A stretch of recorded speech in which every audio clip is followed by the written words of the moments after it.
Real اسلام یہ ہے کہ حضرت علی علیہ السلام کے اوپر سب سے بڑی سب سے اچھی کتاب ایک کرسچین نے لکھی ہے. اس کتاب کا نام کیا ہے؟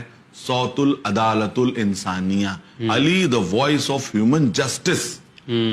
علی پہ کتاب کون لکھ رہا ہے؟ کرسچین. کیوں لکھ رہا ہے؟ کیوں لکھ رہا ہے؟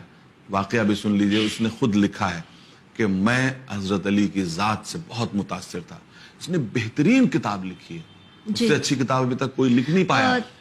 اور یہ جارڈیک جو ایک لبنانی عیسائی ہے, اس نے جو ہے یہ کتاب لکھی تو وہ یہ کہتا ہے, اس نے اپنے مقدمے میں لکھا کہ میں کتاب لکھ کر کے اور مگر میرے پاس پیسہ نہیں تھا کہ اس کو چھپواؤں, تو میں چرچ میں گیا, میں بیٹھا ہوا تھا, مغموم بیٹھا ہوا تھا.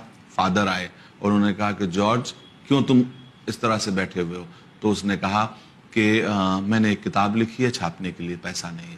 تو انہوں نے کہا کہ کتنے پیسے چاہیے, کیسی کتاب ہے؟ تو جارج نے کہا کہ نہیں, آپ سے کوئی تعلق نہیں ہے, اس لیے کہ وہ میں نے مسلمانوں کے چوتھے خلیفہ کے بارے میں کتاب لکھی ہے. تو وہ چونکا فادر. اس نے کہا اچھا تم نے علی ابن ابی طالب کے بارے میں کتاب لکھی ہے؟ تو کہا ہاں. تو وہ گئے اور جتنا پیسہ ریکوائرڈ تھا لا کر کے دے دیا. تو انہوں نے کہا کہ فادر یہ بتائیے کہ آپ علی کے لیے کتاب چھپوانے کے لیے پیسے دے رہے ہیں, یہ کیا وجہ ہے, کیوں ایسا کر رہے ہیں؟ اب آپ دیکھیے کہ انہوں نے کہا کہ علی کا احسان صرف مسلمانوں پہ نہیں ہے, کرسچنس پر بھی ہے. کیسے؟ تاکہ ہم کو وہ واقعہ یاد آتا ہے کہ جب کوفے میں وہ آئے تو کرسچنس کا ایک گروہ آیا اور اس نے آ کے وہی سوال کیا جو آج ہر جگہ مائنورٹی میجورٹی سے سوال کر رہی ہے. کیا سوال کیا؟ آپ کی حکومتوں میں ہمارا کیا حصہ ہوگا؟ کیا حصہ ہوگا؟ ہمارا حق کیا ہے؟ ہمارا حق کیا ہے آپ کی حکومت میں؟ ہمارا حق کیا ہے؟ یہ کیسا سوال ہے؟ آج بھی یہ سوال اہم ہے. ہر مائنورٹی میجورٹی سے یہ سوال کر رہی ہے کہ آپ کی حکومت میں ہمارا حق کیا ہے. اب علی کا جواب سنیے, علی کا جواب کتنا اہم جواب ہے.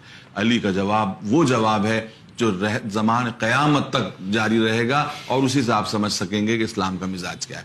اگر علی یہ کہہ دیتے کہ تمہاری جان مال عزت آبرو اتنی ہے جیسی مسلمانوں کی ہے, تو یہی سب سے بڑا جواب تھا. کیونکہ حضرت علی کوئی ڈیموکریٹک بادشاہ نہیں تھے. حضرت علی پوری فل پاور کے ساتھ خلیفہ بنے ہوئے تھے. ان کو ان کی زندگی میں اب کوئی ہٹانے والا نہیں تھا, کوئی ووٹ دے کے ان کو معزول کرنے والا نہیں تھا, کہ ایبسلیوٹ پاور ہاتھ میں تھی, ایبسلیوٹ پاور ہاتھ میں تھی. اور کرسچینز آ رہے ہیں کہ آپ کی حکومت میں ہماری کیا. دیکھیے آج کل کیا ہے, ڈیموکریٹک پاور جو ہوتی ہے 5 سال کے بعد وہ جا بھی سکتی ہے, وہی پبلک جو بناتی ہے وہی پبلک ہٹا بھی سکتی ہے. لیکن حضرت علی کو کوئی ہٹانے والا نہیں تھا, کیونکہ جو خلیفہ بنتا تھا وہ آخری زندگی کے آخری وقت تک خلیفہ ہی رہنے والا تھا. حضرت علی نے پہلے تو یہ کہا کہ تمہاری جان مال عزت آبرو وہ اتنی ہی محترم ہے جتنی مسلمان کی.